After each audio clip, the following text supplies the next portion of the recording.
So there is something that I have been putting off for months and months and months and months, and that is organizing my Disney pin collection. So I have a box here that is entirely filled up with backer cards for Disney pins. So what I do with my collection, because I display all of my pins on pin boards, how I store and organize everything is that I keep the backer cards for the pins and catalog them. I have an older video that goes over everything, how I store and catalog my Disney pin collection, but basically I keep all the backer cards in baseball card holders in 3-ring binders, and then I have a post-it note on each backer card which describes what the pin is, says an edition size if there is one, and then I also put the PinPics number on it because PinPics is the #1 biggest Disney pin database out there. So I'll have all of my backer cards kind of organized by different categories: regular Parks ones, limited edition ones. I have another binder with like Disney Studio Store Hollywood and WDI backer cards. So this way, if I ever need to reunite a pin with its backer card, I can always do that. I feel like this is the best, most convenient way for me to keep my collection nice and organized. But as you can see, I have a lot of catching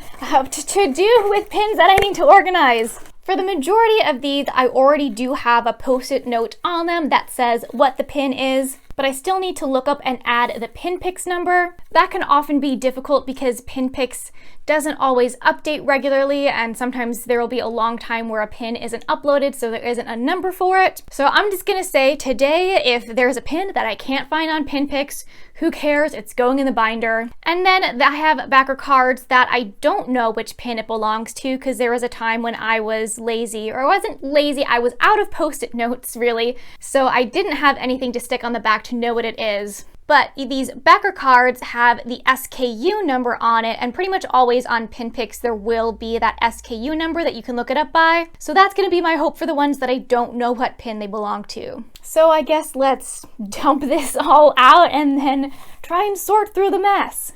Alright, so I guess let's just go ahead and dump this all out, all of these pin backer cards. I do also have some like pin boxes in there. So I guess where to begin? At least I first have, some things that are just like big boxes. So this, I didn't put a sticky note on it because it's just very obvious what pin this is since it goes in a full box. So I think this is good to just put in storage with the other pin boxes I have. I've got some other ones. I've got fig pins for Wally and Eve. Since these both clearly say on the box what they are, they're good. I also have this here, which is actually the Coco Pixar cameo. This I do have a sticker on it, just because the box itself is not totally unique, but this is the only one from the series, so I don't think I need to take the time to look that up on PinPics. Then I have like some of these boxes, and what I often like to do is I like to cut up the boxes and kind of use them as backer cards. So I'll at least set those to the side so that I can cut them up. All right, and then I guess let's just see what we've got. So a lot of these do have sticky notes on them. So everything that does have a sticky note on it and like is set for everything except the PinPics number, I'm gonna put in one pile, and then anything that doesn't have a sticky note on it that I need to write on will go in another pile, and then we shall go from there.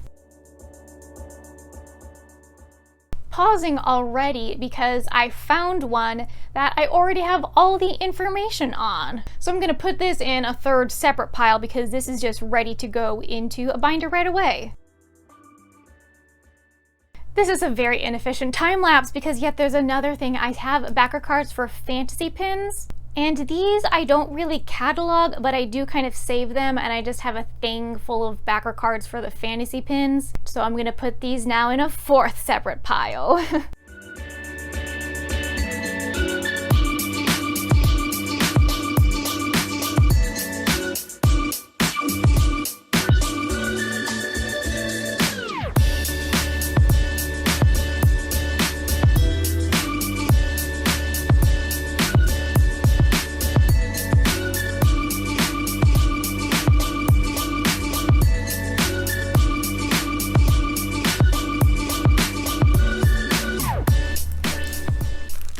Okay, so I've got a big pile of stuff that has post-it notes on it, and then I have a surprisingly decent amount that have no post-it notes on it at all that I'm gonna have to figure out what pins they are. I did only have this one single one that was all set and ready to go, so the others are gonna be a little bit of work. But I do have this chunk of backer cards for this fantasy pins. So these are just gonna get put away where I just have all the other fantasy pin backer cards. So I'm gonna take some time and look some pins up on PinPics, see if I can find these numbers. And then what I need to do is organize the backer cards based on what type they are. So these, for example, are limited release, so they'll go with limited release. Then I'll have like limited edition backer cards, and then this style of open edition backer cards, this older style of open edition backer cards, and so on. Okay, so I went through this first pile here and looked them all up on PinPics, and you can see they're now split into two different piles because none of these are yet uploaded on PinPics. So some of these I've had for a long time. PinPics is a user database, so you can upload your own images. We're just not gonna wait for them anymore. But then I have other ones that I did look up and add the number. So we're just gonna consider all of those good. And now I move on to figuring out what these are that don't have sticky notes on them. All right, I finished going through and looking up all of the rest of the unknown pins on PinPics, and these were all the ones that are left that I cannot find what pin they correspond with. So I'm just gonna keep these guys kind of in a pile as is. Hopefully over time, it might be that they're not added to PinPics and so that there's no existing SKU number to look up. But maybe over time I'll be able to match and see which pin actually corresponds with these backer cards.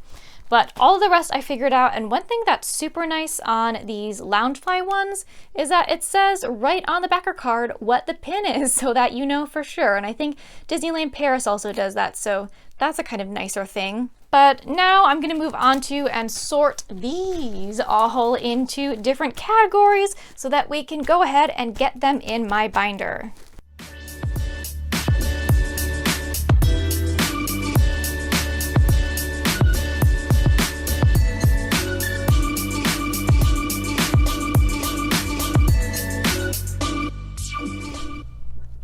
Boom, and magically there everything is organized, or I don't know how organized it looks, but I at least have things kind of set up in the different piles for everything. So we've got Disneyland Paris here, Shanghai Disneyland, regular open editions, limited release, limited edition. So now we get to move on to the very final step in actually getting these pins put in here. And there we go, we are finally finished. All of the backer cards are now in here, organized in all of their various different categories. And then I also have my second binder here for some more pin backer cards. So after many, many, many months of letting things pile up, we have everything now taken care of, and I'm no longer going to just like have pins and not immediately put a sticky note on them so that I can know what they belong to, but hopefully I will eventually figure out what pins go with these backer cards. So thank you for joining me today as I finally went through the task of organizing my Disney pin collection. This is kind of separate from this kind of organization, but I have kept an updated tally of how many pins I have in my pin collection. I did a video earlier this year where I counted every single one, and since then I've just made little tally marks on a sheet of paper whenever I do get a new one in. But hopefully now that like this backlog is cleared up, I can be a little bit more consistent in maintaining a good organization for my pin collection. Also, video uploads are still probably going to be a little less frequent coming up. Things still have just been really difficult dealing with symptoms, and it's hard to have the energy to feel well enough to film a lot of the time. But as you know, everybody likes to say, you can ring that notification bell if you want to turn on notifications so you know when I do upload. But I do have a number of videos planned going forward, so hopefully I can start getting back to a little bit more frequent and regular uploads. I know I've at least got some mystery pins, a Disney haul, and a Disney DIY coming up soon. But thanks for watching!